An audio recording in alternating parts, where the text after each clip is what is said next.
আজ ডে আউটিংয়ে ভেবেছিলাম বুড়ুল যাব।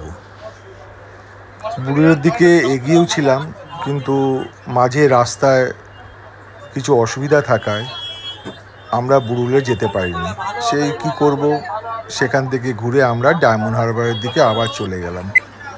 সেখানে গিয়ে আমরা ঢুকলাম ডায়মন্ড হারবারের বিখ্যাত মাছের বাজার নগেন্দ্র বাজার। নগেন্দ্র বাজারে আমরা ঢুকলাম, ঢুকে দেখলাম প্রচুর মাছ উঠেছে, ইলিশ। এই বাজারে আমরা আগে অনেকবার এসেছি, এখানে থেকে আমরা মাছও কিনেছি। আগের বার যখন এসেছিলাম তখন এখান থেকে একটা মাছ কিনেছিলাম। আজকে আমরা দেখছি যদি সেরকম মাছ থাকে তাহলে আমরা কিনবো।